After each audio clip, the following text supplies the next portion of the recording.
Here we have our solutions to the homework for multiple angle and product sum formulas. So the first three problems are to use the figure to find the exact values for the trigonometric functions. Well, the first one's easy because that's just theta. And so all we have to do is find the length of the hypotenuse. So the length of the hypotenuse is the square root of the sum of the squares. So that's 16 plus 1. So we get the square root of 17. And the sine of theta is the length of the opposite to the hypotenuse, which is the opposite is 1. Hypotenuse is square root of 17. And we multiply and divide by the square root of 17. So we get the square root of 17 over 17. Okay, so that's the first part. Now, 2 theta, what we have to do is use the double angle formula. So we go into our list of possible equations. So the double angle formula says that the sine of 2 theta is equal to 2 times the sine of theta times the cosine of theta. So we have the sine of theta from the previous example. So we need to find the cosine of theta. So here, this is problem number 2. So the cosine of theta is 4 divided by the square root of 17. 4 is the length of the adjacent side. The hypotenuse is the square root of 17. So again, multiply and divide by the square root of 17. So we get 4 times the square root of 17 over 17. And so the sine of 2 theta is 2 times the sine times the cosine.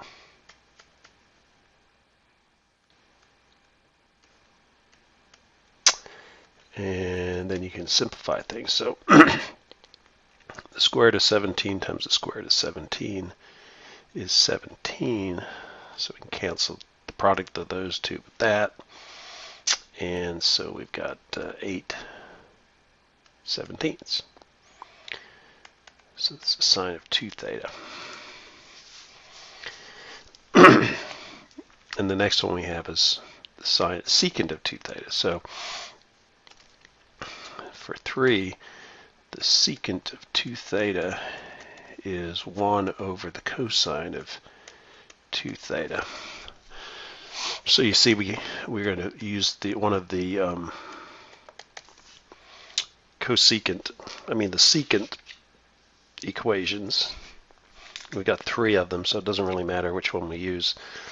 I'm going to use 1 minus 2 sine squared of theta, but you could use any of them. They're all going to work out. So we get the cosine of 2 theta, which I'm going to use to find the secant, is equal to 1 minus the sine squared, the sine of theta. So you take square root of 17 over 7, that's the sine, and you get a 2. 1 minus 2 sine squared.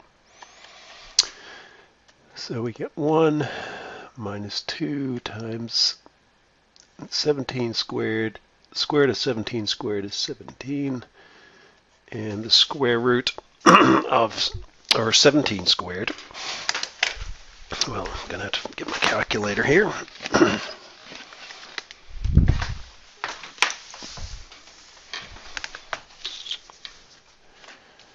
So 17 squared is 289.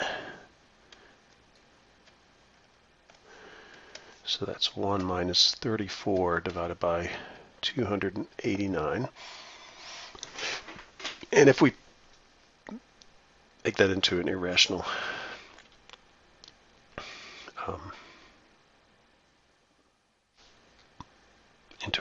number, but a improper fraction. That's not really an improper fraction, it's just a fraction. So you'd have 289 over 289, that's 1, minus 34 over 289. 289 minus 34 is 255. So we get 255 divided by 289. I think that's as simple as you can get. Just going to do that in my calculator. No, actually, you can simplify that down to 15 over 17. Maybe I shouldn't be surprised about that.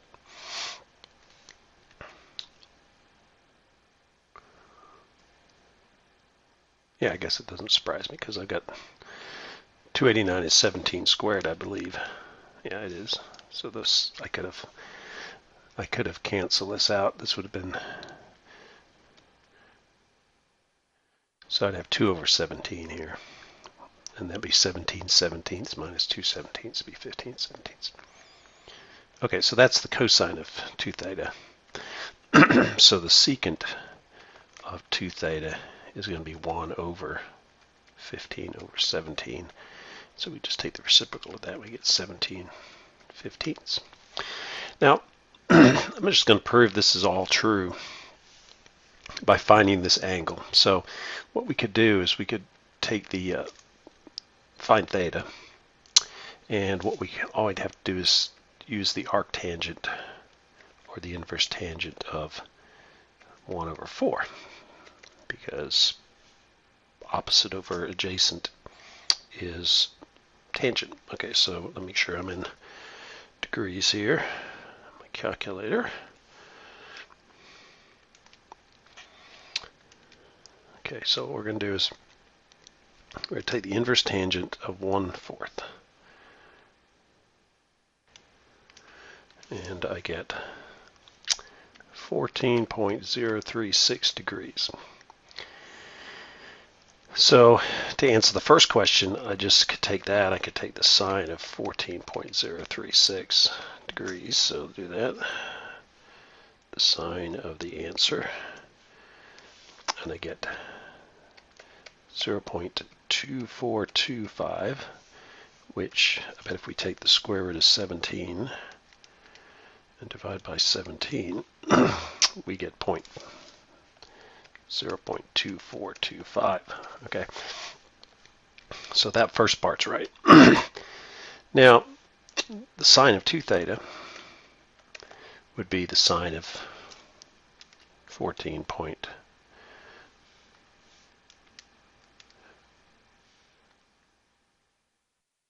So we're going to take the sine of 2 times 14.036, and we get, so 2 times 14.036 degrees, and that's 0.47058. And we go down here to part 2, and we take 8 divided by 17, we should get 0.47058, which we do. Okay. And then finally, we found that the cosine of 2 theta was equal to this, so that's 15 seventeenths. 15 divided by 17. And that's 0.88235. And if I go back here and use my calculator to find the cosine of 2 times 14.036 degrees, and you're like, well, why don't you just do that in the first place? Well, the purpose here is to believe that these formulas actually work, because we would use these in calculus to derive expressions that you can't just use your calculator to bypass it. So yes, we could do it. I'm doing it here just because I wanted to show you that it actually works. But the idea is to recognize these formulas and show that they work and manipulate them a little bit. Okay, well, here's The next bunch are, again, someplace that you would find this in calculus a lot, is to find the solutions to these equations where one of the functions has x as its argument and another one has 2x. And you have to ultimately solve either for the sine of x equals something or the cosine of x equals something. So to be able to do that, you have to change this sine of 2x into something just involving x. So again, this is one of your multiple double angle formulas, and so what we can do is we can replace the sine of 2x with 2 times the sine of x, the cosine of x. So that's just the formula, page 387 in my edition. It's right at the beginning of section 5 of chapter 5. And then we leave the second term the same. But now not only do we have everything in terms of x, but we can factor out a cosine. So you have the cosine of x times 2 sine x plus 1 equals 0. So factoring the cosine out of this leaves 2 cosine x. Factoring the cosine of that leaves just 1. You can always check it by just remultiplying it out if you've done the factoring correctly. So there are two solutions to this. One is when the cosine of x equals 0. So if this is 0, 0 times something is 0. And the second case is when the sine of x plus 1 equals 0. And if we do this, we get the sine of x equals negative 1/2. So the question is, what are the values of x that make this true? So whenever you have the sine or the cosine equal to 0 or 1 or negative 1, it's best to just think about the unit circle. So where is the cosine 0? Well, remember, the cosine of an angle is the x coordinate. So the two places where we have an x coordinate of 0 is at these 2 points, which is pi over 2 and 3 pi over 2. So from this, you get x equals pi over 2 and x equals 3 pi over 2. And again, you can check your answer by just plugging in cosine of pi over 2 into your calculator, making sure that you are in radians. So I'm changing my calculator radians, and if I do the cosine of pi divided by 2, I get 0. Okay, so that's, again, you can always check your answers. Well, most of the time you can check your answers. Now here, I'm going to do it the unit circle way, and then I'm going to do it using the way I talk about in class, which is more general. So the question is, where is the sine equal to negative 1/2? Okay, so here's negative 1. So if we draw a line here horizontally, the intersection of this line, negative 1/2, with the unit circle gives me 2 points of intersection. And those points of intersection are going to be pi plus pi over 6, so that's going to be 7 pi over 6. And over here I have 2 pi, go all the way around, 2 pi minus pi over 6 will give you 11 pi over 6. And if you have a unit circle, what you're looking for here is what points on the unit circle have a y coordinate of negative 1/2. And you'll find out that it's 7 pi over 6 and 11 pi over 6. So how do we do it using the technique? First is you got to figure out which quadrant.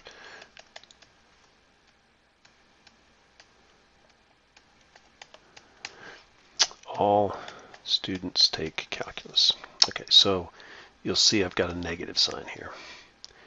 And I'm dealing with the sine function. So the sine is positive in the first and second quadrant and negative in the third and fourth quadrant. Because this is negative and the sine is negative, the solutions are in the third and fourth quadrants. Then you could find the reference angle. So I'll use x here. So you have x prime is equal to the inverse sine of the absolute value of negative 1/2.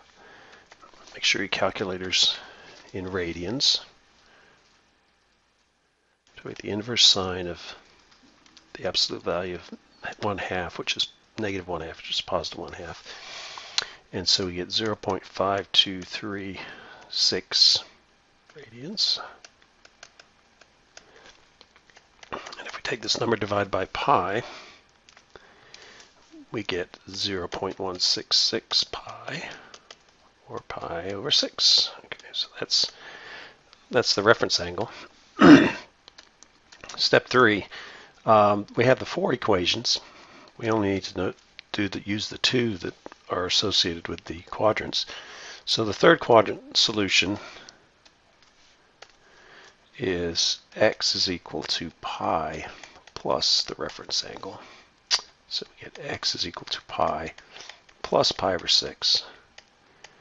So this is 6 pi over 6 plus 1 pi over 6 is 7 pi over 6.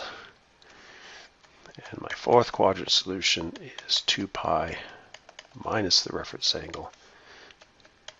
So that's 2 pi minus pi over 6. 2 pi is 12 pi over 6. 12 minus 1 is 11. Get 11 pi over 6. And you see we got the same answers. Now we don't have to step 4 because we're only looking for the solutions between 0 and 2 pi. And finally, if I graph this function, so how do you find the solution? How do you graph the solutions to this thing? Well, what we do is we take this function and say that's equal to y. Y is, actually we go back to the original function. Y equals sine 2x plus cosine x. So that's the original thing. So we've done all these other manipulations, but we really need to go back to the original one. So we're going to plot the sine of 2x plus the cosine of x. That's y equals that value. We're going to go from 0 to 2 pi. 2 pi. And we're going to graph that. And then we're going to change the x-axis to units of pi. So here is pi over 2 solution. Here's my 3 pi over 2 solution. Here's my 7 pi over 6 solution. And here's my 11 pi over 6 solution. So you see those all work out. Okay, next one, same kind of deal, except we use one of the ones associated with the cosine of 2x. So there are 3 choices. So let's just write those out. Cosine of 2x is equal to cosine squared of x minus the sine squared of x. That's equal to 2 cosine squared of x minus 1. And it's also equal to 1 minus 2 sine squared x. So those are the 3 choices. So you can see if this one makes the most sense because this is already cosine, right? So usually you choose one that has the same trig function as the other part that we're trying to look at. So I'm going to use this one here. So we'll have 2 cosine squared of x minus 1 minus cosine x equals 0. And then we will rearrange. We'll do 2 things here. We're going to change the cosine squared to cosine x squared. And then we're going to move this second and this third. So it's kind of like x squared minus 2x squared minus x minus 1. So at this point you can factor. So there's what you'd have is 2 cosine x here, and then you have cosine x here. So 2 times 1 is 2. Cosine times cosine is cosine squared. Now, if I didn't have this middle term, I might think about using the square root of 2, but in both cases. But in this case, because I do have a middle term, they have to be different. And so one of these has to be positive, one has to be minus, plus one has to be minus 1. Because this is negative, I'm going to put the negative over here because that negative will get matched up with that to get your middle term. And if I put the positive 1 here, I'll get 1 from here, and I'll get negative 2 from there, which will ultimately give me that. So for this product to be 0, each one of the two terms can be 0. And so 0 times something is 0, something times 0 is 0. So if we solve for the cosine of x, we get negative 1/2. Okay, this comes to this side, becomes negative, divided by 2. And here we get the cosine of x equals 1. So here again we can use the unit circle to figure out where the heck we are. So the cosine is the x-coordinate. Where is the x-coordinate equal to 1? Well, there's only one place. This has coordinates 1, 0. This has coordinates negative 1, 0. This has coordinates 0, 1. This has coordinates 0, negative 1. So this is the only one that has positive 1. So that means x equals 0 radians is one solution. Now here, it's similar to what we did in the previous problem. Again, we can use the unit circle. Here's our unit circle. Here, cosine is negative 1/2. So if I draw a vertical line at x equals negative 1/2, I'll get this situation. And so then if I draw lines from the origin to the intersection of the vertical line and the unit circle, I get those 2 points. And if you look at that on your unit circle, this is 2 pi over 3, and this one is 4 pi over 3. You can also think about, this is the solution are where the coordinates are negative 1/2 comma something. And you'll find out that these 2 points are the ones that satisfy that as well. So we get x equals 2 pi over 3 and x equals 4 pi over 3. And we get x equals 0. So there are, between 0 and 2 pi, but not including 2 pi, there are 3 solutions. Again, we're going to use the second method to figure out this. So the first thing, which quadrant? So all students take calculus. We're dealing with the cosine. Positive in the first quadrant, positive in the fourth quadrant, it's negative in the second and third. The 2/3 pi and 4/3 pi are in the second and third quadrant, so that makes sense. So we're going to have quadrant 2 and quadrant 3. Step 2, calculate the reference angle. It's equal to the inverse cosine of the absolute value of negative 1/2. So get your calculator out. Make sure it's in radians, which it is because we're working in radians. Inverse cosine of 1/2. And I get 1.047 radians. So divide by pi, and you get 0.333 pi radians, which is pi over 3. So that's my reference angle. Step 3, what are the solutions in the second quadrant? So Q2 solution, x is equal to pi minus the reference angle. So we have x equals pi minus the reference angle, pi over 3. That gives you 2 pi over 3. 3 pi over 3 minus 1 pi over 3 is 2 pi over 3. My third quadrant solution, x equals pi plus the reference angle. So we get pi plus pi over 3. 3 pi over 3 plus 1 pi over 3 is 4 pi over 3. And you see we get the same answers. And let's plot this thing. So it's cosine of 2x minus cosine. So we'll change sine to cosine. Change plus to minus here. Cosine 2x minus cosine x, graph it. So we got three solutions. We got x equals 0. We've got x equals 2 pi over 3, 0.66 pi, and 1.33 pi, which is 4 pi over 3. And then we come back and we intersect again at 2 pi.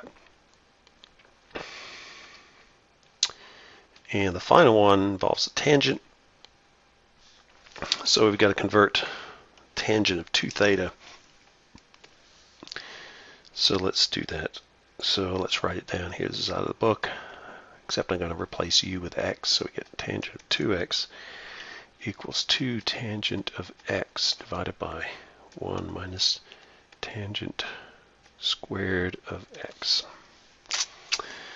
So we'll replace that. So we get 2 tangent of x divided by 1 minus tangent squared of x minus 2 cosine x equals 0. And you're like, doesn't look too good. What's going on here? Well, the first thing I would do is check to make sure I wrote the problem correctly, because that does look a little fishy to start with compared to what we've seen previously.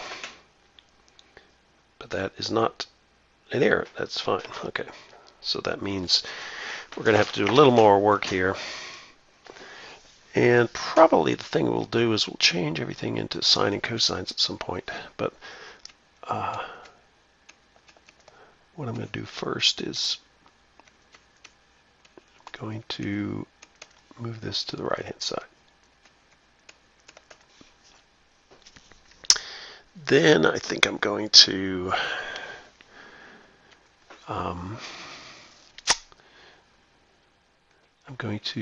make this into a ratio and a ratio so I can switch things around. So I'll get 2 tangent x divided by 2 cosine x is equal to 1 minus tangent squared x. And now I'm going to rewrite the tangent. Oh, I can cancel the 2's out first. That's good. Okay. So the tangent is the sine of x over the cosine of x. And then we divide by the cosine of x. And then I make cosine of x is cosine of x over 1. Here I get 1 minus tangent squared, but that's sine squared over cosine squared. And now if I take the reciprocal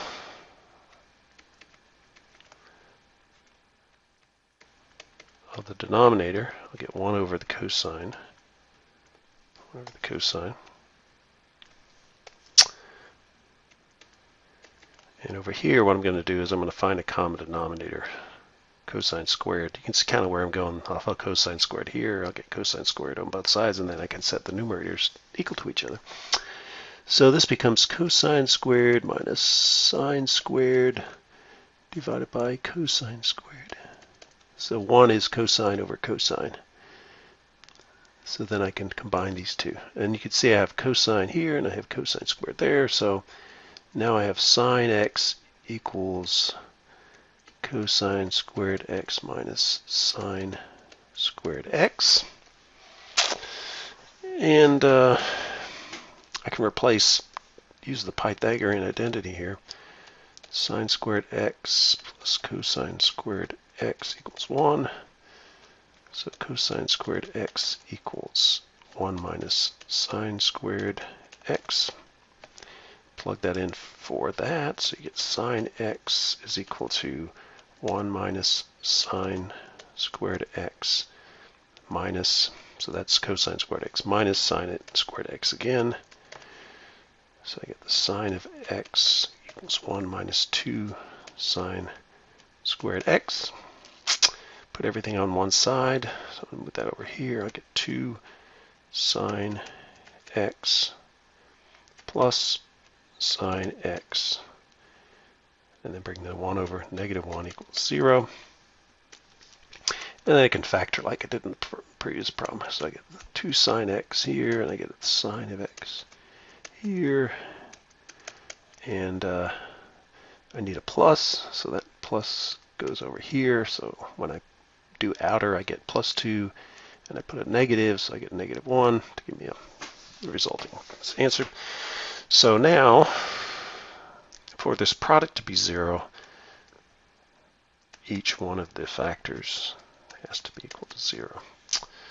So here I get the sine of x equals a half, and I get the sine of x equals negative 1. So what are those solutions? Well, again, this is one of these cases that in both cases I can use the unit circle, but the question is, where is the y-coordinate equal to negative 1? Well, that's the point. The y-coordinate at this point on the unit circle is negative 1, and therefore the answer x equals 3 pi over 2. So that's one solution. And the other solution is the sine of x equals a half. So the sine is the y-coordinate, so if I draw a horizontal line here at positive 1/2, I'll get two solutions. One here, one there. This is pi over 6. This is going to be 5 pi over 6. It's also, if you have your unit circle, it's where the y-coordinate is a half, and you'll find out that these two have a y-coordinate of a half. Now, here's the way I'm asking you to do it. So the first thing is, so this is for the second part. For this part right here, sine of x equals a half. So which quadrant?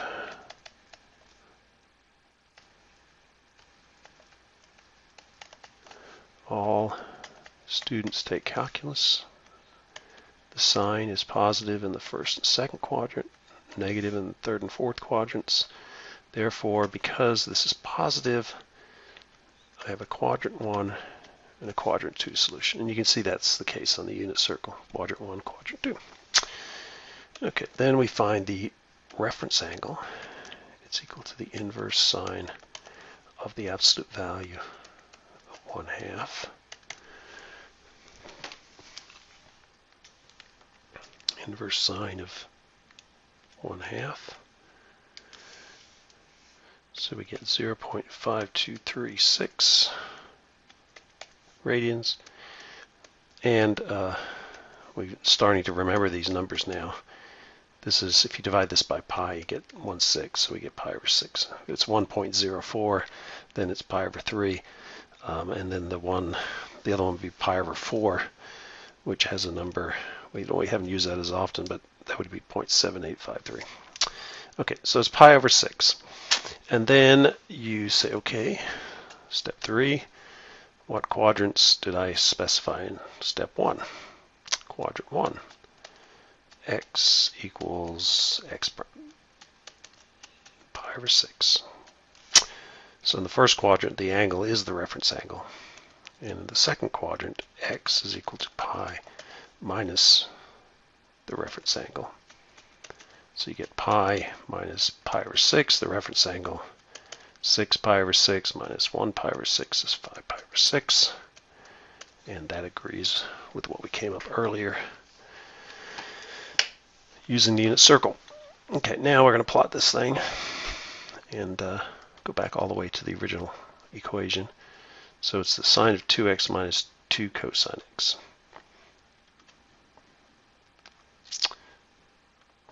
So tangent of 2x minus, I've already forgot what it is, minus 2 cosine x, 2 cosine x, graph.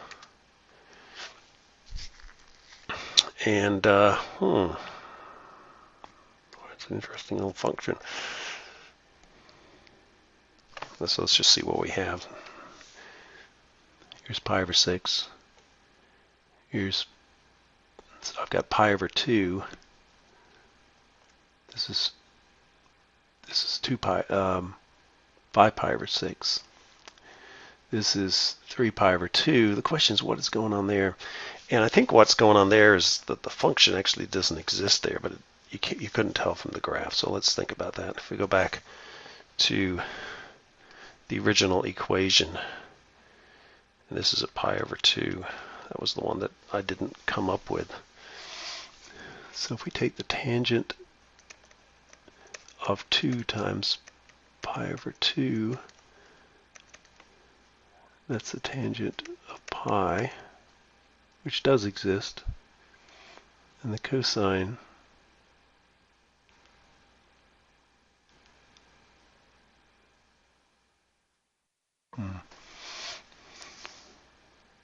well, it exists, but maybe it doesn't actually work in the equation. So let's think about that. If we take the cosine of pi over 2, that's equal to 0. The tangent of pi is also 0, so you get 0 minus 0. Okay, so why did I not find that as one of the solutions? Did it have to come out? It might have been when I got rid of something. So remember when I just cancel this out, I think that may have been where the other solution was. Because the cosine is 0. Yeah, I think that's what it was. Okay, so anyway, that was difficult, but so obviously I'm not going to put something that hard in the test, but it gives you an idea of the whole procedure. Go there again.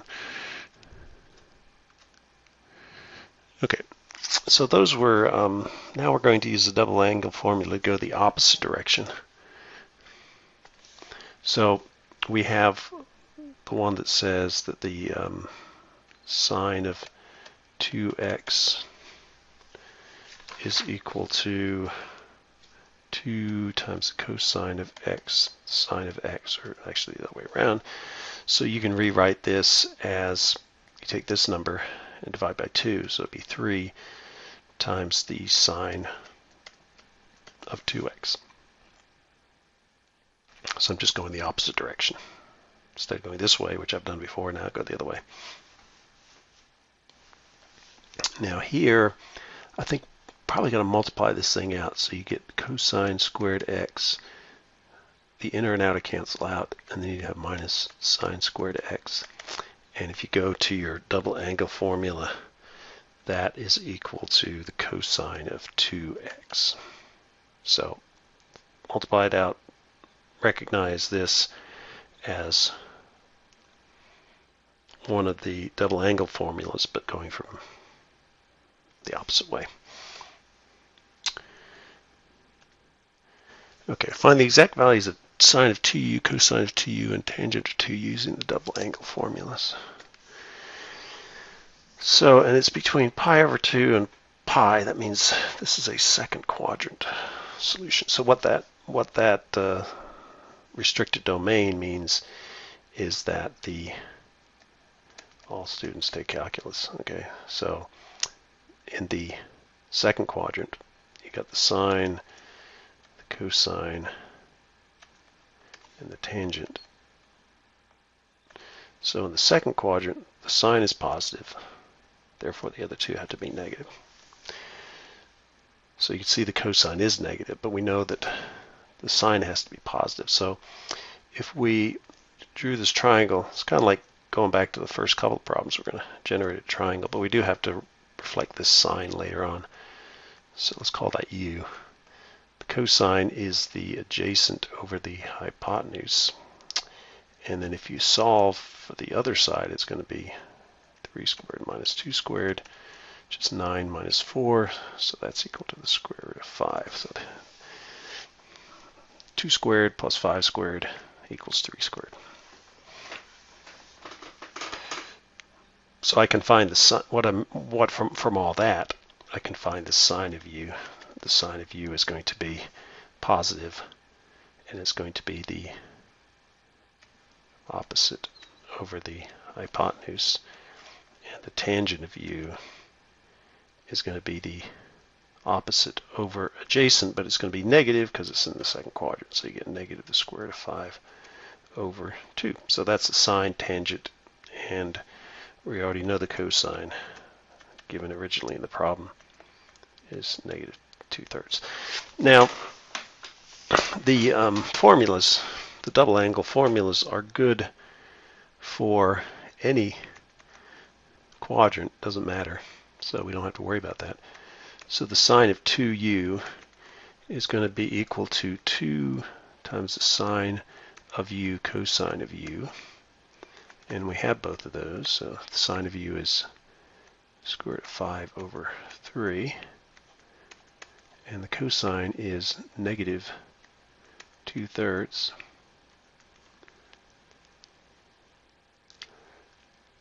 So what we'll get is negative, and we'll have 4 divided by 9. Okay, so that's not going to simplify. So it'll be 2 times 2 is 4, square root of 5 divided by 9. Okay, so that's the sine of 2u. Then we have the cosine of 2u, and again, there's 3 formulas there, so it doesn't really matter which one we use. I'm going to use 1 minus 2 sine of u squared. So I get 1 minus 2. The sine is the square root of 5 over 3 squared. So I get 1 minus 2 times 5/9. 5 square root of 5 squared is 5, 3 squared is 9. So I get 1 minus 10/9,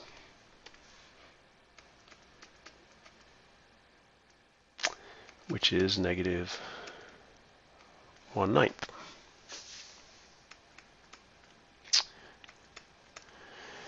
And the tangent of 2u is equal to 2 times the tangent of u divided by 1 minus tangent squared of u. So 2 times the tangent. Tangent is negative the square root of 5 over 2. Don't square that yet. Not squared.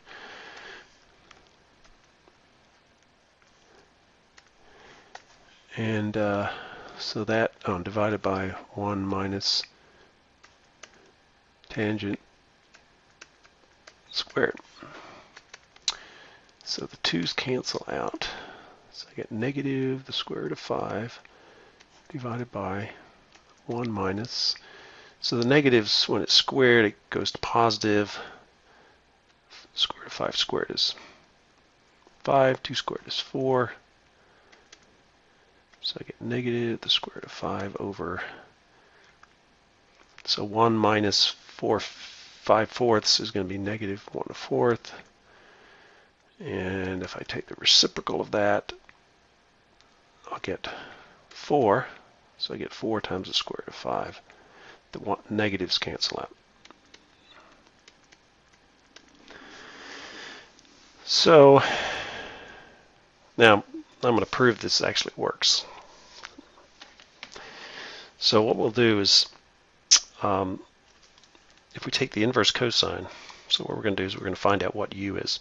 So if we take the inverse cosine of negative 2/3, this is going to be in the second quadrant. And I'm going to do this,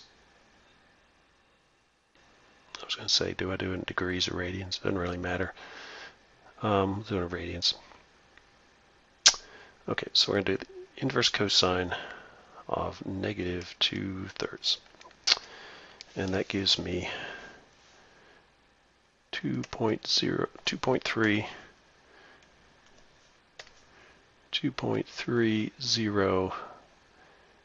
radians. Now if I divide that by pi, I'll get 0.73, which is third quadrant. Because 0.75 would be, no, 0.37. So that is in the second quadrant, between half and 1. So this is second quadrant, which agrees with what it says here. Okay, now if I take this angle, I double it, so 2.300 times 2, I get 4.6. So 2u equals 4.6 radians. Now, if I go over here, if I take the sine, just using my calculator, the sine of 4.6 radians, I'll get some number. Sine of 4.6. I get negative 0.994. And if I multiply this out, 4 times the square root of 5 divided by 9, and you get a negative sign, I get negative 0.994. So that worked. Now down here, if I take the cosine of 4.6 radians using my calculator, I get negative 1.112. And if I take 1 divided by 9, I get negative, this is not 1.111. Here I get 0.11111. Okay, so I get this small error because of rounding off here. And then finally, down here, if I take the tangent of 4.6 radians using my calculator, tangent of 4.6, I get 8.86. And if I multiply 4 times the square root of 5, I get 8.94. And again, that's just a round off error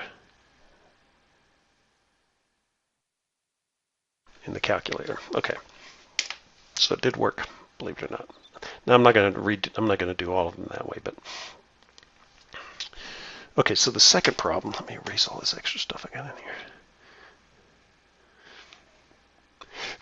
So same procedure. So we're going to have this is in the first quadrant. So we know all students take calculus. And then we have sine, cosine, tangent. They're all positive. Okay, so now we can make this triangle to get the values. So this is u. Tangent is opposite over adjacent. And the hypotenuse is going to be 5. 9 squared, 3 squared plus 4 squared, 9 plus 16 is 25, squared is 25 is 5. So that's that 3, 4, 5 triangle. So I know the sine and cosine are going to be positive. So I can take the tangent of u as 3/4, the cosine of u is 4/5, and the sine of u is equal to 3/5. Adjacent over hypotenuse. Okay, so now that I have all those, I can use the appropriate equation. So the sine of 2u is equal to 2 times the sine of u times cosine of u. Cosine of u. So we get 2 times the sine, which is 3/5, times cosine, which is 4/5. So we get 2 times 3, which is 6, 6 times 4, which is 24 in the numerator, and 25 in the denominator. So that's the cosine, the sine. The cosine of 2u is 1 minus 2 sine of u squared. So you get 1 minus 2 times the sine of u, which is, the sine is 3/5. So that's 1 minus 6/5. And 1 minus 6/5 is negative 1/5.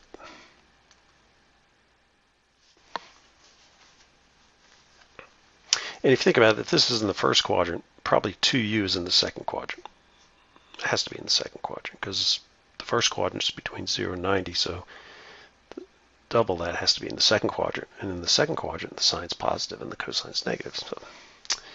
And then finally, the tangent of 2u is equal to 2 tangent of u over 1 minus tangent squared of u. So we get 2 times the tangent, which is given as 3/4, divided by, now the tangent in the second quadrant is going to be negative, so this should be negative. 1 minus 3/4 squared. So in the numerator we get 6/4.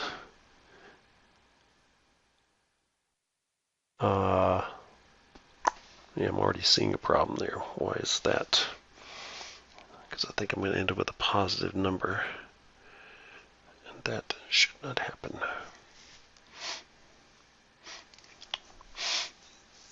So why is that?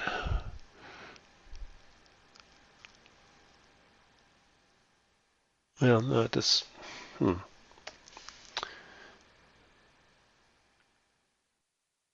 Oh, no, it's actually because the tangent is less than 1, that means that the angle is less than 45 degrees, which means double. It still should be in the first quadrant. So this one's correct. It's the one previous one that I forgot to square.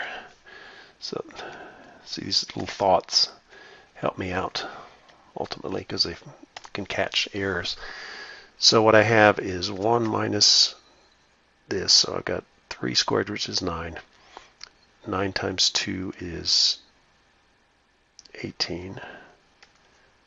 9 times 2 is 18, divided by 5 squared, which is 25. And so I have 25 25ths minus 18 25ths, 7 25ths. Okay, so that's positive. And the tangent is also going to be positive. So here we get 6/4 minus 9 16ths. 3 squared is 9. 4 squared is 16. So I get, this is 3/2. Simplify that down. 9 16ths. This is 16 16ths minus 9 16ths. That's 7 16ths. And then you can take the reciprocal. 16 sevenths. This cancels out with the 2 in there, so that simplifies down to that. And we get 24. 8 times 3 is 24. 24 sevenths. Oh, we got one more.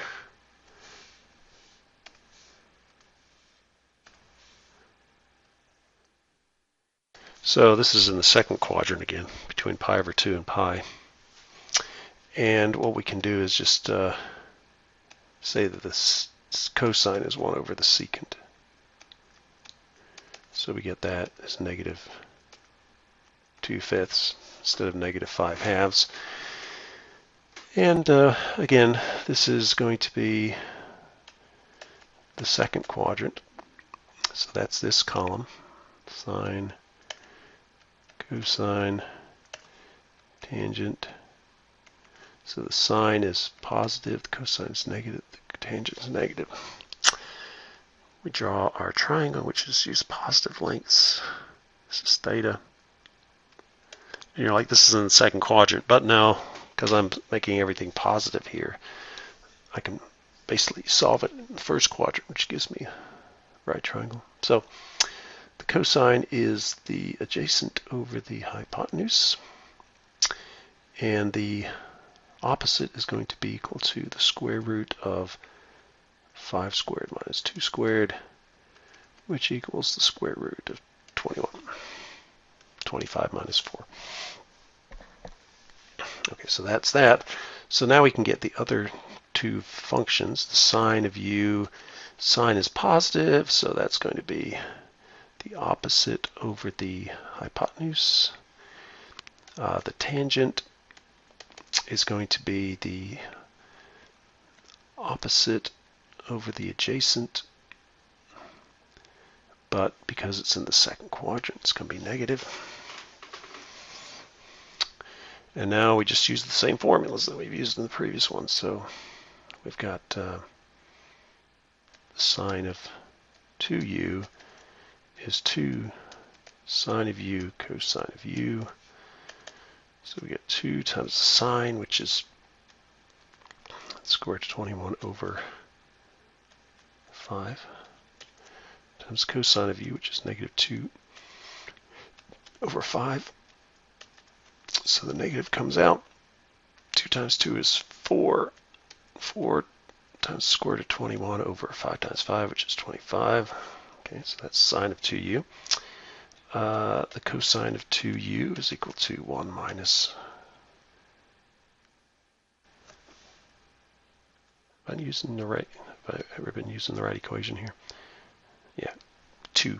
Just for some reason I almost forgot the 2 there, but it's 1 minus 2 sine squared of u.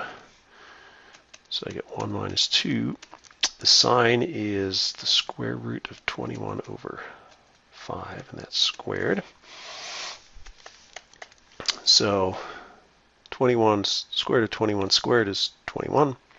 So I get 2 times 21 over 5 squared, which is 25.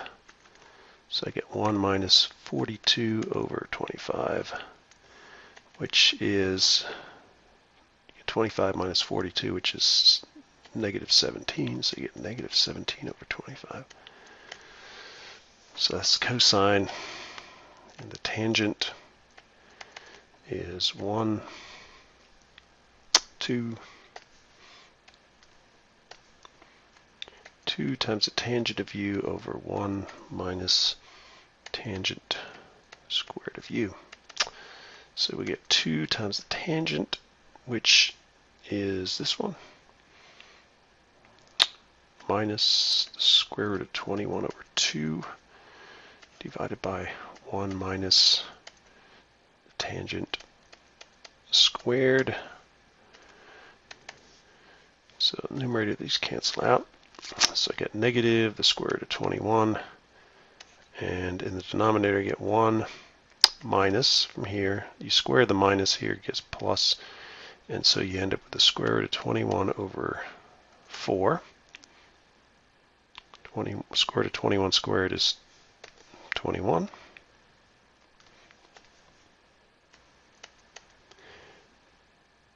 Two squared is 4.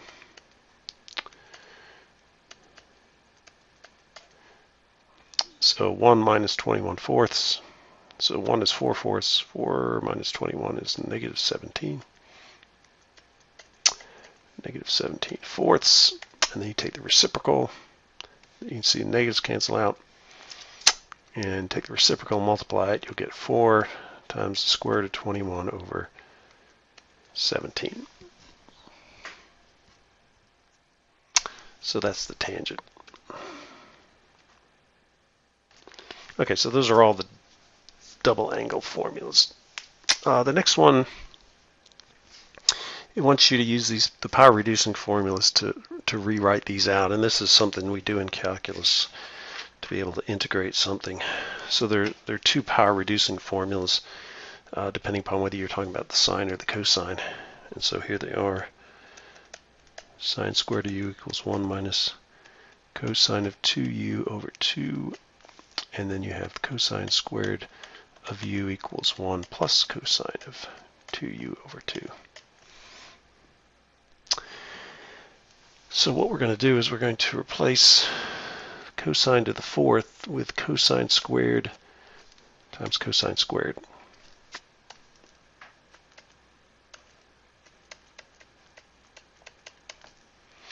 And then we'll use this formula. So this is number 12. So you're going to have 1 plus cosine of 2u over 2 times 1 plus cosine of 2u over 2.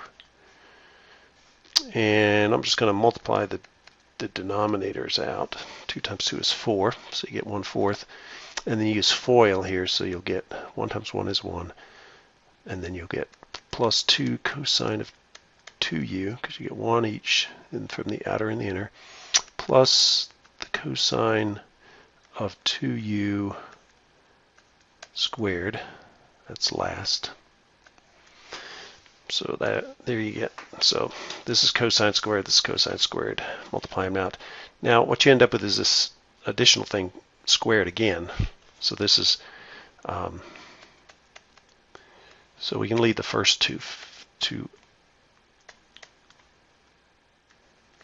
like that. And what we do is replace this using this formula. But instead of, here we go from u to 2u. So when you have 2u in the thing, you'll end up with 1 plus the cosine. Instead of 2u, you get 4u, because this is cosine of 2u squared instead of cosine of u squared. So you get that.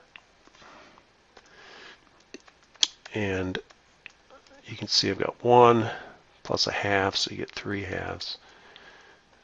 Then the second term stays the same. And then the fourth term, you got the cosine of 4u over 2. And there you're done. So it's the first power of expressions involving the cosine. Now they're cosine of 2u and 4u, but it's still the first power.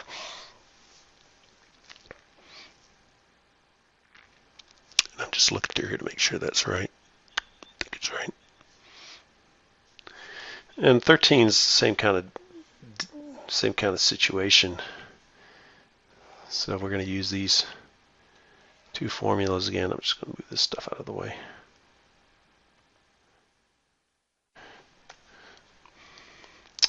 So, well, you got sine to the fourth. So we really have to apply this like this, and then we got to multiply it by that. I think I'm going to change this to cosine squared times, just because it still serves the point here. So what I can do is I can replace, for 13, I can replace sine squared with 1 minus cosine squared of 2u. And I can replace cosine squared with 1 plus cosine of 2u. And again, I can factor out the denominator, which is a fourth. And I'll get 1 times 1, which is 1. The inner and outer cancel out. So I have minus. Well, actually, what I would do is just leave it as that and not multiply it out. Because if I do, then I'll have powers of the cosine, but I don't want powers of the cosine.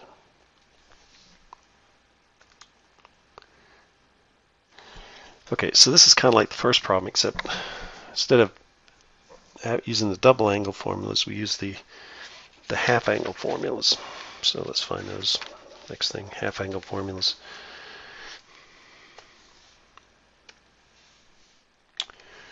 So let's see what so we need the cosine, secant, same as cosine, cotangent. Okay, so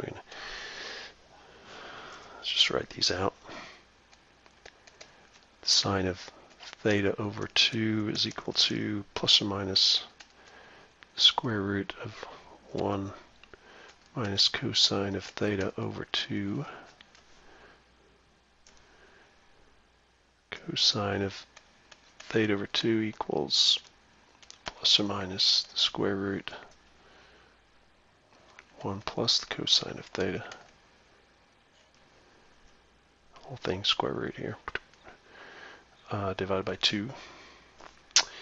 And the tangent of theta over 2 is equal to 1 minus cosine of theta over sine of theta. That's interesting. There's also, it can also be equal to the sine of theta over 1 plus cosine theta.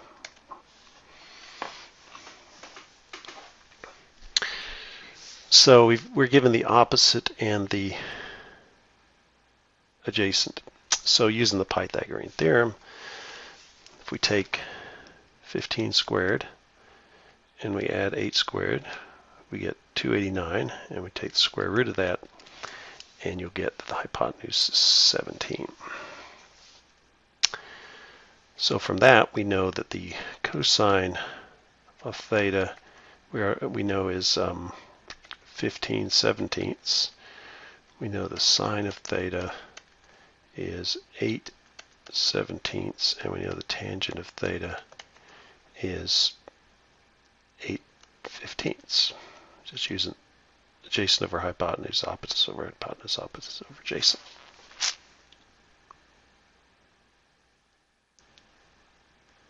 Okay, and then all you have to do is use these appropriate formulas. So the first one was the cosine of theta over 2. cosine of theta over 2 is equal to plus or minus the square root of 1 plus the cosine of theta over 2, which is 15/17, whole thing divided by 2. And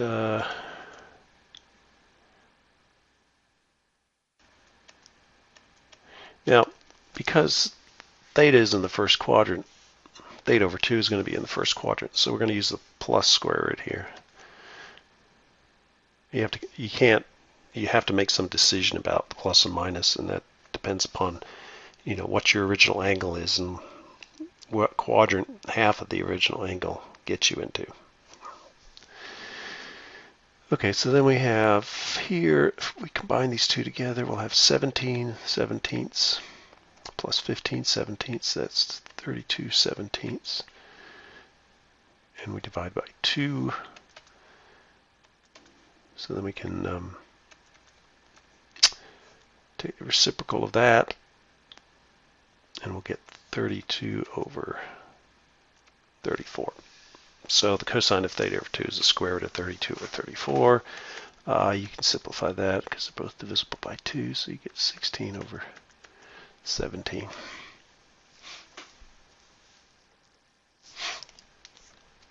Okay, the next one is the secant. Well, that's easy because the secant of theta over 2 is the square root of 17/16. Just take the reciprocal of that. And the final one is the tangent, I think. Oh, cotangent. So we got to do the tangent, and then we can take the reciprocal. So the tangent of theta over 2 is 1 minus the cosine divided by the sine. So here we get 1 minus 15/17. 17/17 minus 15/17 is 2/17. We divide by 8/17, so you see those cancel out. And we get 2/8, which is just 1/4. And then the cotangent of theta over 2 is 4/1, or just 4.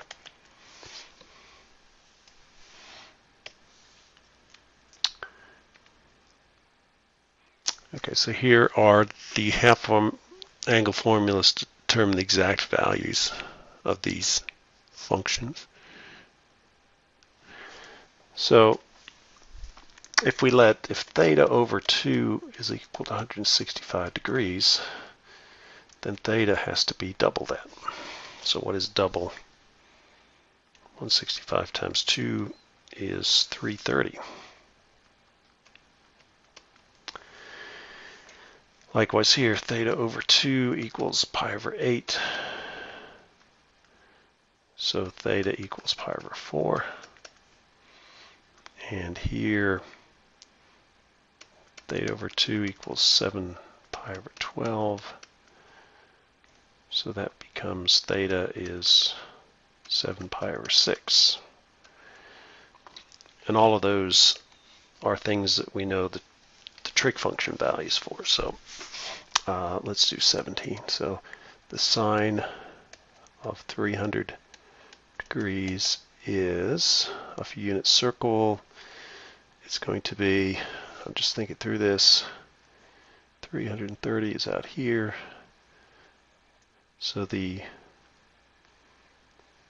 sine is negative 1/2 cosine of 330 is square root of 3 over 2, and the tangent of 330 is equal to negative square root of 3 over 3.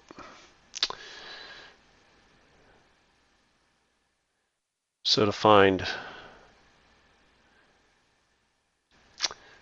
the sine of 165 degrees,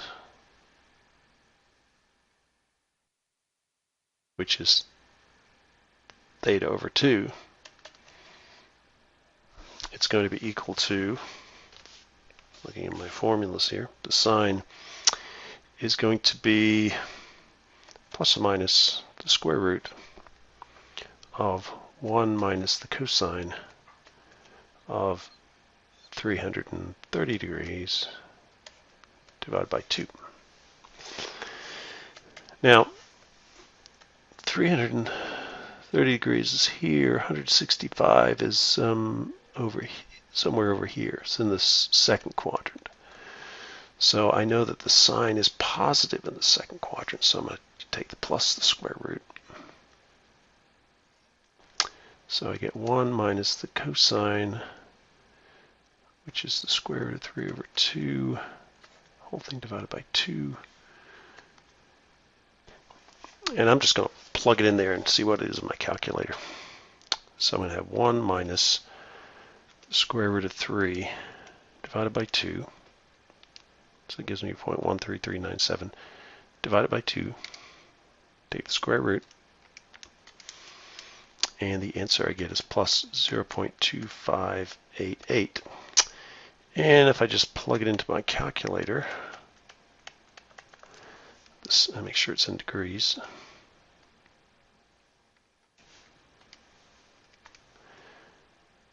So the sine of 165 degrees is plus 0.2588. So it does work. So the cosine of 165 degrees is plus or minus the square root of 1 plus the cosine of 330 degrees divided by 2. Now in this case, because 165 degrees is the second quadrant, it's going to be negative.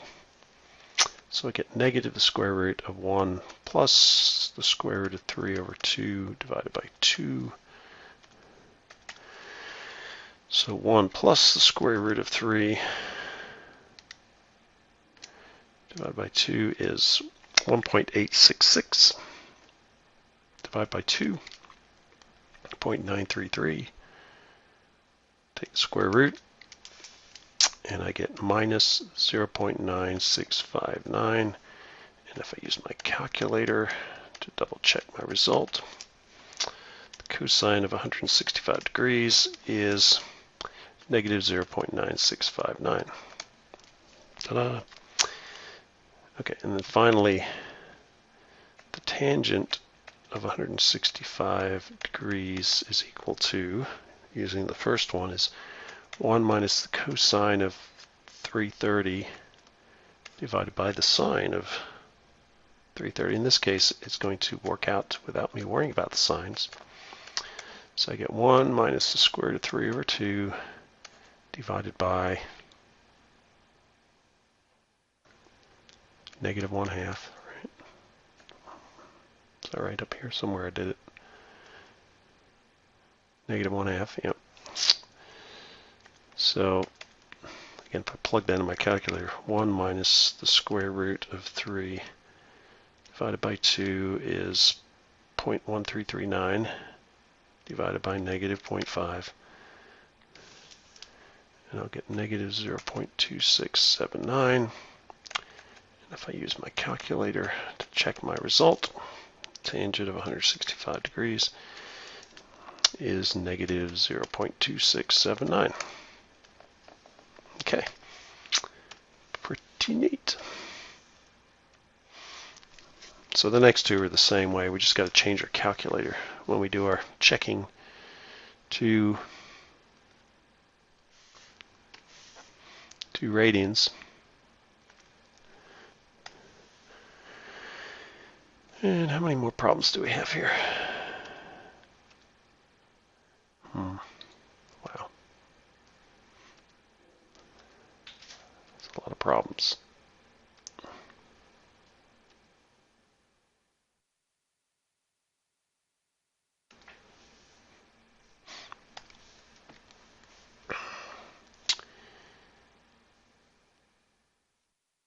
Okay, so we'll finish these and then I'll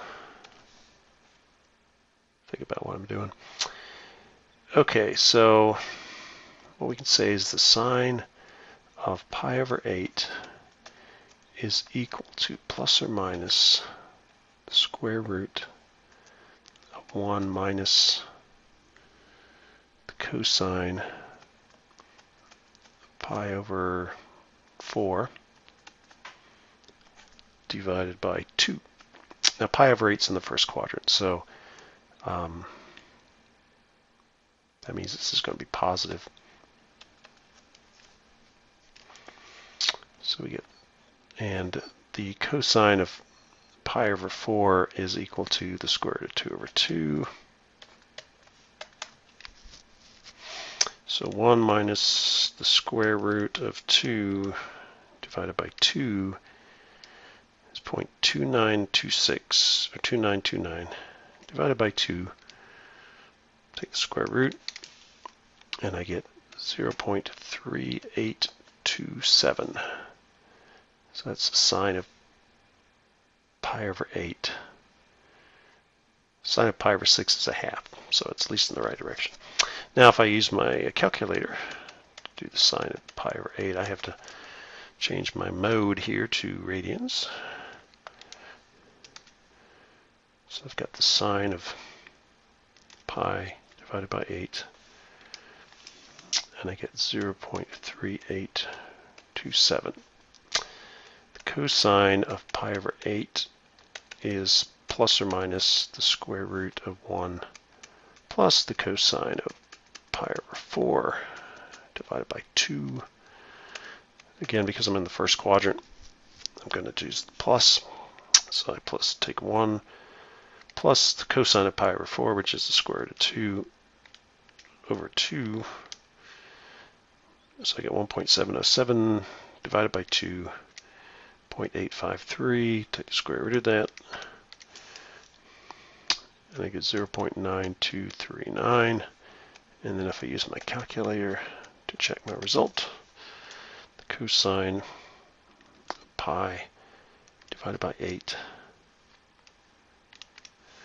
is 0.9239. Okay. And then finally, the tangent of pi over 8 is equal to 1 minus the cosine of pi over 4 divided by the sine of pi over 4.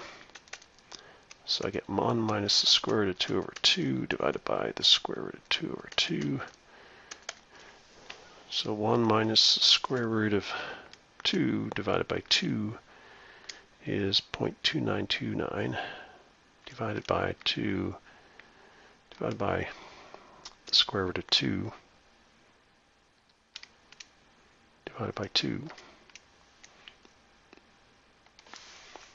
And I get 0.4142, and again using my calculator,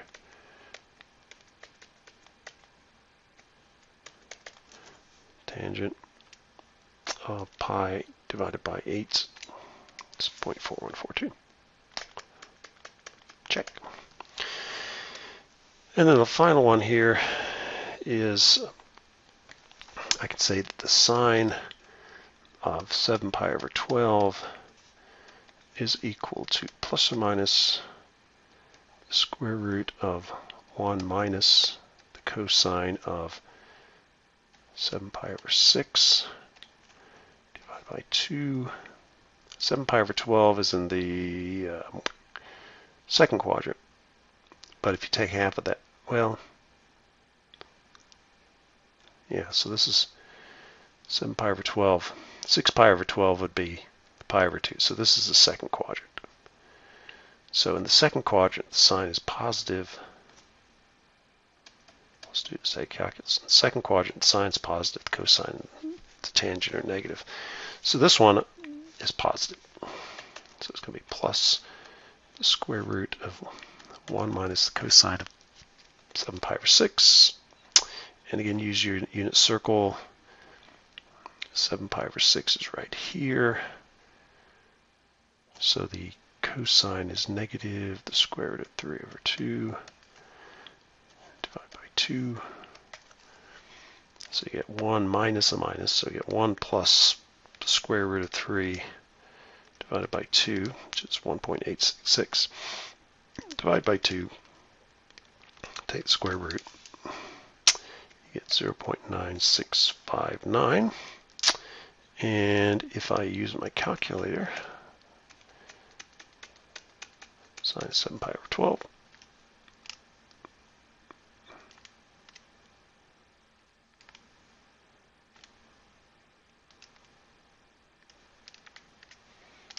I get 0.9659. The cosine of 7 pi over 12 is equal to plus or minus. In this case, we're going to use the negative because the cosine is negative in the second quadrant. So you get 1 plus the cosine of 7 pi over 6 over 2. And I said it was minus because it's the second quadrant. So we get 1 plus a negative square root of 3 over 2 divided by 2. Looking at my calculator, so I take 1 minus the square root of 3 divided by 2. So the numerator is 0.13397 divided by 2. Take the square root, and I get negative 0.2588. And again, if I use my calculator just to evaluate this, the cosine of 7 times pi divided by 12 is negative 0.2588. And then finally the tangent of 7 pi over 12 is equal to 1 minus the cosine of 7 pi over 6 minus, or divided by the cosine, this divided by the sine. And the sine of, if we go back here, 7 pi over 6 is here, so it's negative. Third quadrant, both the sine and cosine are negative. It's going to be negative a half. So I get negative a half. So you get 1 plus, because you get 2 negatives, square root of 3 divided by 2. 1.866 divided by negative 0.5. And I get negative 3.732. And this is in the second quadrant, and the tangent is negative in the second quadrant, so that makes sense. And then if you use your calculator to do this directly, you get the tangent of 7 times pi divided by 12, and you get negative 3.732. Okay, so that's problems 1 through 19.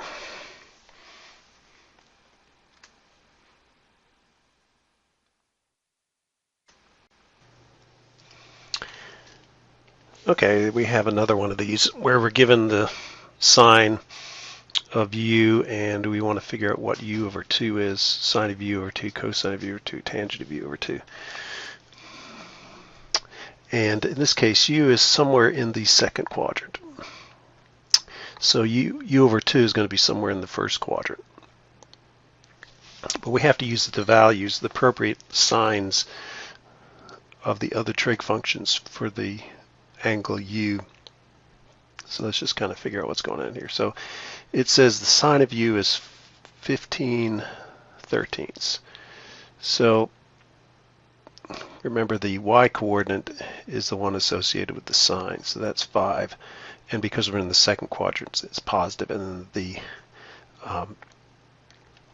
length of the distance from the origin to this point is 13. So if we use the Pythagorean theorem, 13 squared plus x squared equals 5 squared plus x squared equals 13 squared, you'll get 13 squared is 169, 5 squared is 25, you get 144, take the square root, you get 12. So if you think about, the point in the second quadrant here, the x coordinate is negative 12 because x is negative in the second quadrant, and the y coordinate is 13. So we have x equals negative 12, y equals 5 r equals 13. And so the sine of u is y over r. Therefore, the cosine of u is x over r. And so that's negative 12 over 13. And the tangent of u is y divided by x. Y is 5. X is negative 12. So we get negative 5/12. Now when we find the sine and cosine and tangent of u over 2, we're going to use these appropriate signs in the formulas that apply. So the appropriate formulas are, so I'll just write these down. The sine of u over 2 is equal to plus or minus the square root of 1 minus the cosine of u, whole thing divided by 2. The cosine of u over 2 is plus or minus the square root of 1 plus the cosine of u over 2. Now the plus or minus depends on what quadrant we're in. So since this is quadrant 2, u is in quadrant 2, then u over 2 is going to be in quadrant 1. Why is that? Because half of pi over 2 is pi over 4, which is in quadrant 1. Half of pi is pi over 2, which is the boundary of quadrant 1. And then you've got the tangent of u over 2, and that's 1 minus the cosine of u over the sine of u. So in this case, there's no plus or minus, but it'll work out correctly based on using these values up here. Okay, so now all we need to is plug it in and simplify. So the sine of u over 2 is equal to plus, because the sign is positive in the first quadrant, the square root of 1 minus the cosine of u, which is negative 12/13 divided by 2. So we got a negative sign, and then we got a negative to negative. So the sine of u over 2 is plus the square root of, so 1 plus 12/13, well 1 is 13/13, so you're going to get 25/13. 13 plus 12 is 25. So that's the numerator. And then you divide by 2. So that's plus the square root of 25 divided by 26. And so what I did there was, if you take the reciprocal of 2 over 1 is 1 over 2. 1 over 2. So 25 times 1 is 25. 13 times 2 is 26. And we'll check this out in a second. We'll use our calculator, but the whole purpose here is not to use your calculator, except if you want to just check to make sure you did the problem right. And since I am not looking in the solution manual, I've got to check it somehow or another so that I don't lead you astray. But we'll do that when we get to the end of this stuff. Then you got the cosine of u over 2 is equal to, again, plus, because we're in the first quadrant, of 1 plus a negative 12/13 divided by 2.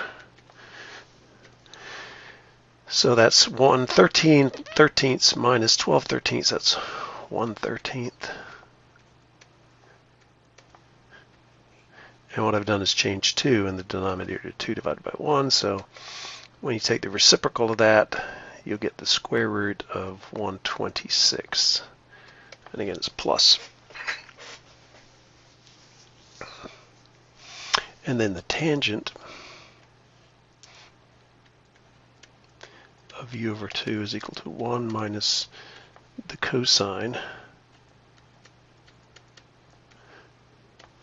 divided by the sine.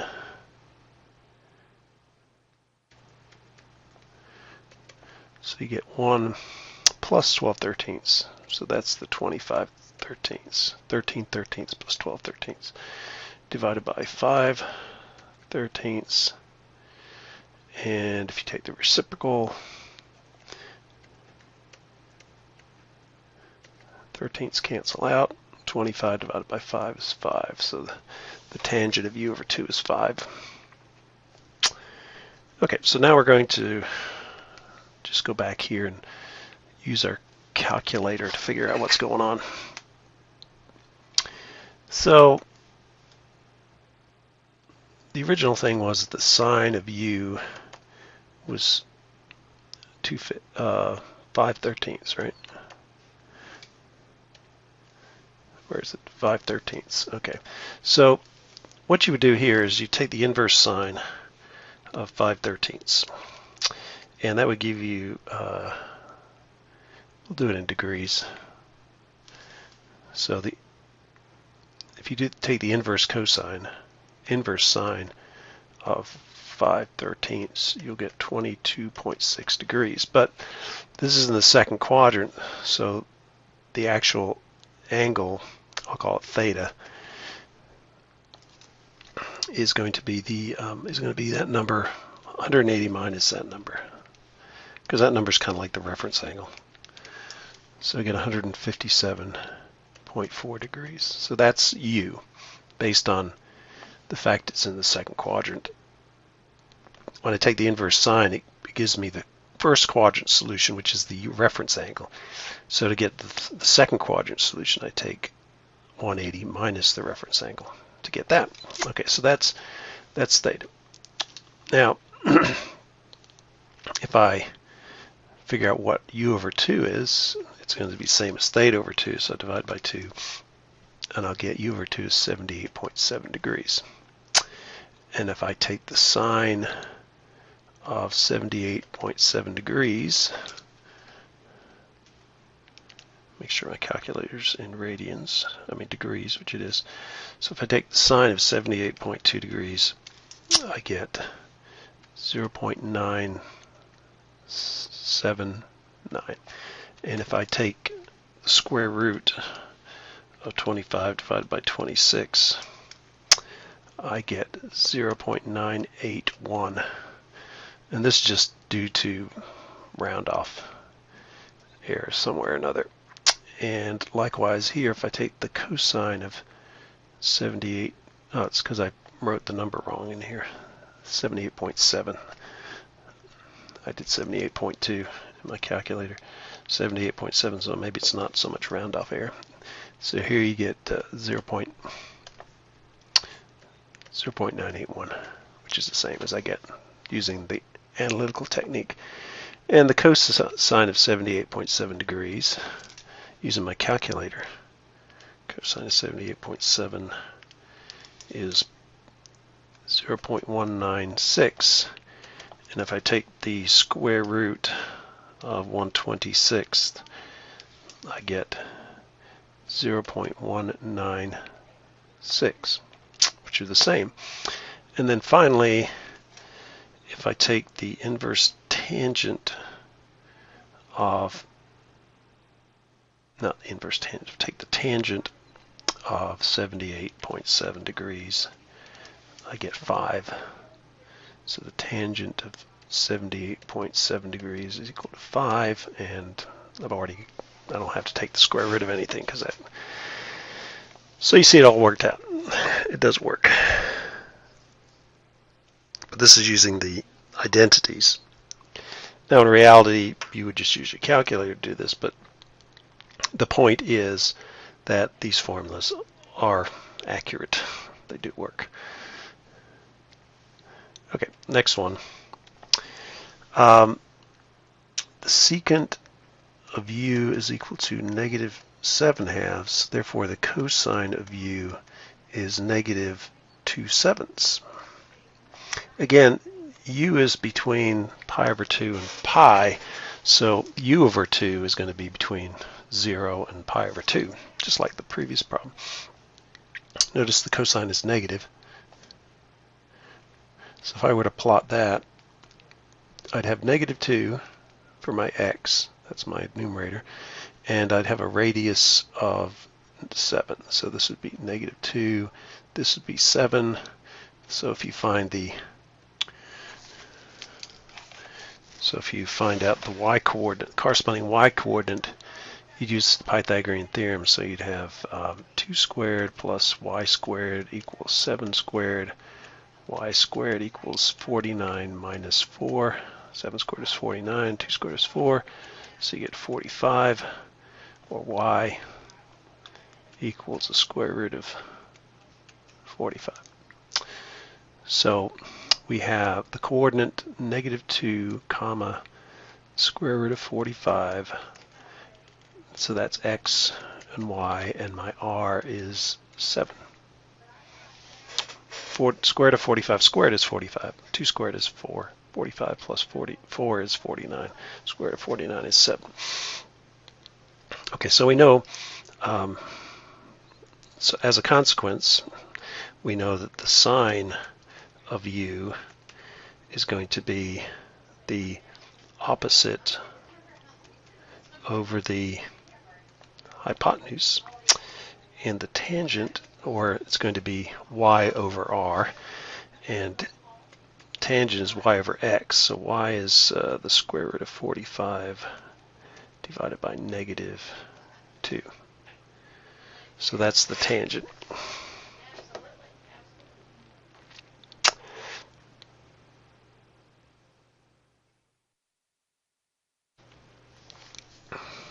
Okay, I think that's everything's right now. So now we use those formulas, same formulas as last time. Sine of u over 2 is plus or minus the square root of 1 minus cosine of u over 2. Again, we're going to use the plus because u over 2 is going to be in the first quadrant.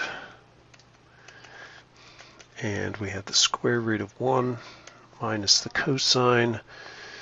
The cosine was 2/7, or -2/7, divided by 2, whole thing divided by 2. So we get plus square root. Here we have minus times a minus. So we're adding 2/7 to 7/7. That'll be 9/7. Whole thing divided by 2. So if we take the reciprocal of that and multiply it out, we'll get 9 over 14. Square root of 9 over 14. So that's the sine. The cosine of u over 2 is plus the square root of 1 plus the cosine of u all over 2. So we get 1 plus 2/7, -2/7. Is that what I used up here? -2/7. Okay. All divided by 2. 1 minus 2/7 is 7/7 minus 2/7, which is 5/7, divided by 2. So if I take the reciprocal of that, I'll get the square root of 5 over 14.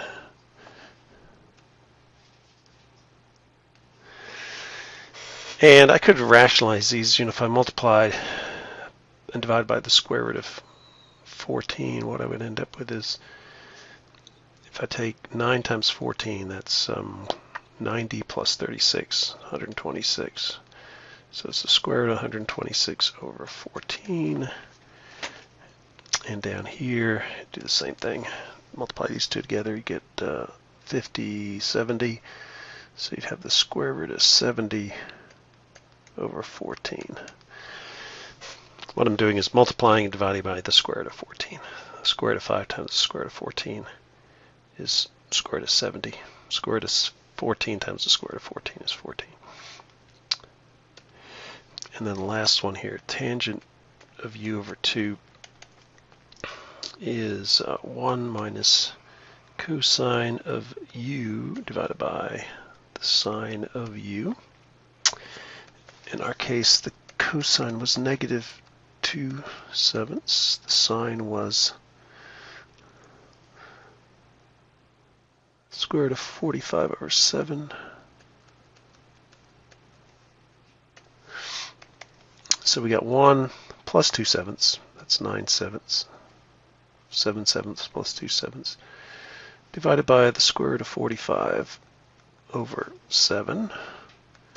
So if you take the reciprocal, you'll see the 7's cancel out, and you end up with 9 divided by the square root of 45, or 9 times the square root of 45 over 45.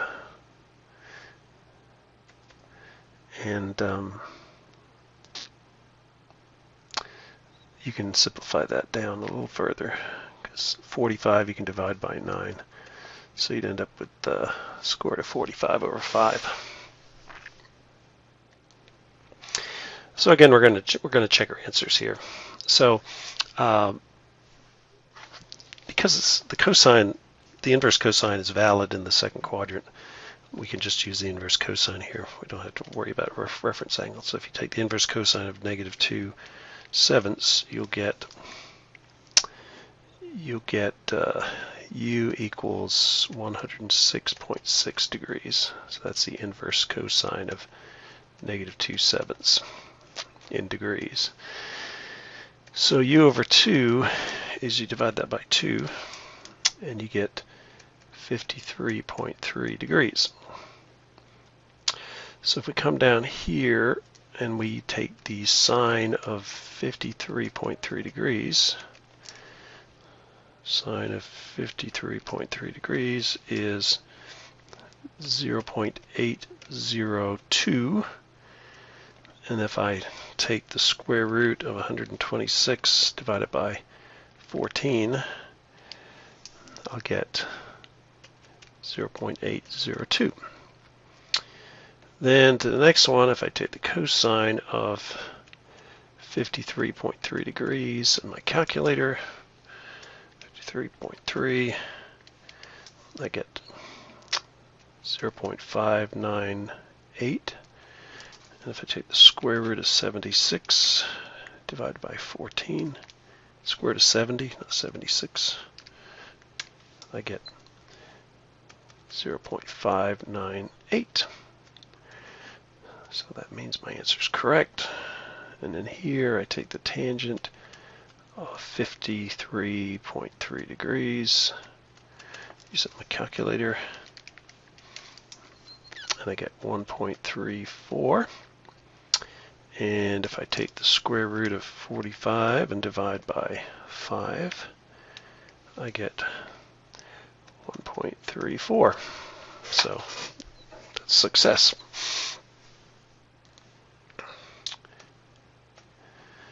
And the last one. So I cut out a lot of problems because it was, this is getting pretty long. So what I'm trying to do is find the solution to this equation between 0 and 2 pi. And the problem here is I don't have, for two reasons, I don't have they're not both cosine, which makes it more difficult to solve. And also I have x over 2 here and I have x. So you've got to get those to be the same, to both be just x. So what I could do is use this half angle formula. Sine of u over 2 is equal to plus or minus the square root of 1 minus cosine of u over 2. So instead of u, I can just put x in. So what I end up with is plus or minus the square root of 1 minus the cosine of x divided by 2 plus the cosine of x equals 0. So then what I could do is I could move this to the other side. So I get plus or minus the square root of 1 minus cosine of x over 2 equals negative cosine of x.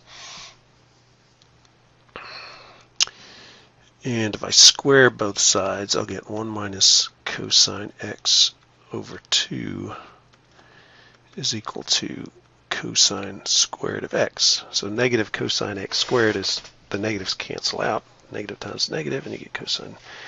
And you multiply everything by 2, so you get 2 cosine squared x. Put everything on one side, 2 cosine squared x plus cosine x minus 1 equals 0. So these all go to this side, and then this becomes positive, this becomes negative, and then you can factor it. So you get 2 cosine x plus or minus 1. I'm not sure what it is yet. Cosine of x plus or minus 1 equals 0.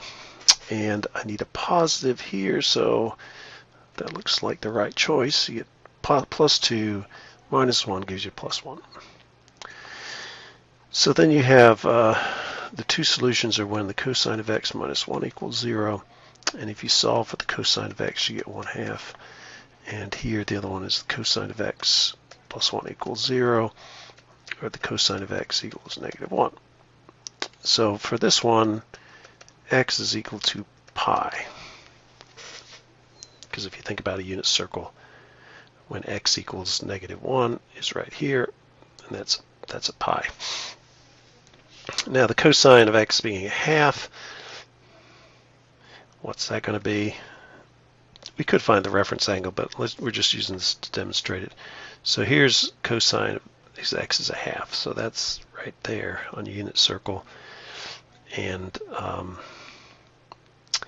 so that's going to be here, and it's going to be there. So this is pi over 3, and this is 5 pi over 3. So that would be the two solutions, x equals pi over 3 and 5 pi over 3.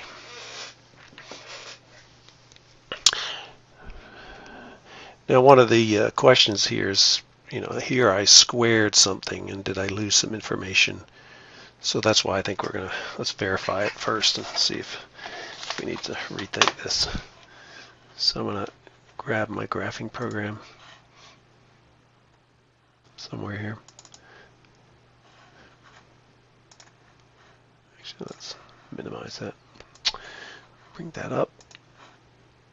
So here it is. So you got the sine of x over 2 plus the cosine of x. So what we do is we set that equal to y, and then we look for the x-intercepts. And we're going to go from 0 to 2 pi, and we'll graph it. So you see there's only one solution. That's pi. If we change the x-axis to pi, you can see that's pi. So these other two solutions are not valid.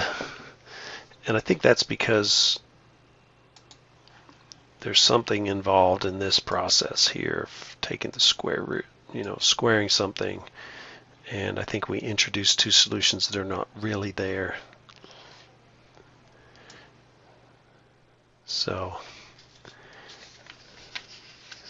and that kind of thing is kind of tricky. So I'm not going to ask you how to do that. Just seeing if this is one of the solutions in the study guide, so I can see what they did.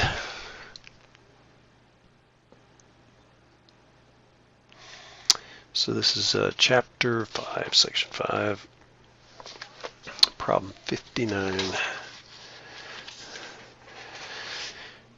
Okay.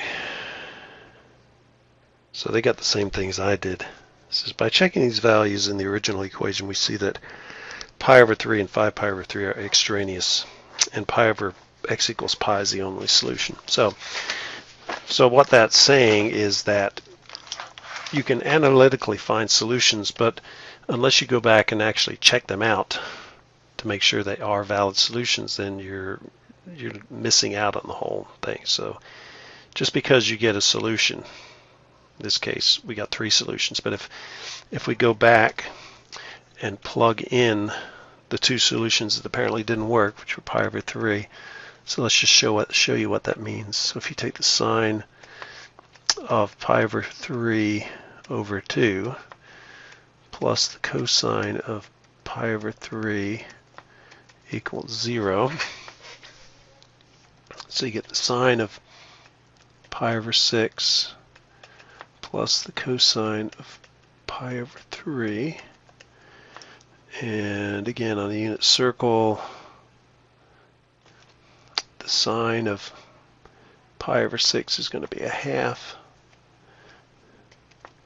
because I've got the y coordinate here, and then if you draw pi over 3, it's here, and the cosine is the x coordinate. So you say I get both are plus a half and 1, but 1 does not equal 0. Therefore, pi over 3 is an extraneous solution. And again, that all comes from this process of when we tried to use this Pythagorean identity, that we have this plus or minus thing here, which when you square this thing, what does that all mean? And they're not explaining it in the solution manual, so the bottom line is you should go back and check your solutions, and if they work, then they are solutions. If they don't work, then we'll call them extraneous solutions. Means